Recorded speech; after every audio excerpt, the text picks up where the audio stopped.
As a researcher, anytime there is a building collapse, what we do is to visit the building collapse site to carry out investigation with respect to what is the cause of the problem, with the view to bring out strong recommendations so that these ugly incidents will never occur again. It is unfortunate. This is a man-made error, and it's something that can be totally eradicated, something that can be minimized as much as possible. I will start by sympathizing with the family of those that are injured. We thank God because from the information I received is that there is no loss of life, but there are injuries which is not supposed to. Building collapse has become, the frequency of building collapse in Nigeria has become an issue of worrisome. We are all worried because it is a man-made error, as I pointed it earlier, and it is something that can be avoided. It is something that can be eradicated. It is something that we can do without. Somebody somewhere is not doing the right thing. And once it is identified, let's put all hands on deck to ensure that this issue of building collapse will become a thing of the past. That has been what we are doing. We have come here and we have taken some sample. We have taken sample of the soil. We have taken sample of the steel. We have taken sample of the concrete. We'll look at the design to see if the design is carried out in accordance to the standard. We'll look at the quality of the material if it meets the standard specification. We'll look at the steel used for the construction if they still meet up the standard specification. So basically it is an investigation. It's too early to conclude, but I want to assure you that NIBRI, which is a research institute, we are going to go down and identify the cause of this building collapse and will come up with strong recommendation so that this ugly incident will not reoccur again. Okay, that sir, is like it. you said, it's one too many building collapse in the country. You know, from Lagos, which is the epicenter of building collapse, there are some of your research institute, there are some of the investigations that you have carried out. What have been done on it so far? On those recommendations. Yes. You see, severally building collapse has occurred in different locations. It is well pronounced in Lagos and Abuja and other areas. There is no building collapse that occur without NIBRI going there. But the idea is that NIBRI does not have the mandate to arrest. We can only create awareness and recommend to the relevant stakeholders on how or the measures to be put in place so that this thing will not happen again. In several locations we have visited, we have come up with strong recommendations, and we have distributed our report to the relevant stakeholders. Some measures has been taken, some processes are about to taken to ensure that this thing does not happen.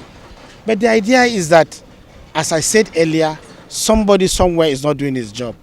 Anytime there is a building collapse, our results are always made available to the relevant stakeholders for them to implement it. I cannot say, NIBRI cannot go to a particular location and say, employ this person, fire this person, do this person, and so on and so forth. But when we say measures are to be put in place, I expect the relevant agencies to comply with what NIBRI has recommended. So somebody somewhere is not enforcing the issue of NIBRI recommendations. And if those recommendations are enforced, I want to assure you that building collapse could have been things of the past. So, but most of the investigations you guys have carried out, mostly in the building collapse, is it usually ineptitudeness in the part of the developer or the development control? I'm asking this question because most times, just like we have the standard organization of Nigeria, how much are they doing to ensure standardization of building materials? From our previous findings, we're able to identify quite a number of reasons have been coming up as factors affecting building collapse. Sometimes it might be as a result of the topography. If you build on a waterway where the topography seems to be tilted, all the runoff water will move towards that location and the soil will be saturated. As long as the soil is saturated continuously, the bearing capacity of the soil will be low, and it might lead to building collapse as a result of soil. Sometimes it's as a result of the construction material.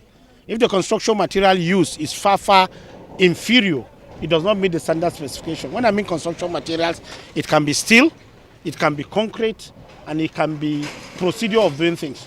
So if the quality of the concrete is substandard, and if the quality of steel does not meet the standard specification, you expect the building to collapse. The most important thing is the is the design. Normally, you need a professional engineer to carry out this design. Someone like a structural engineer.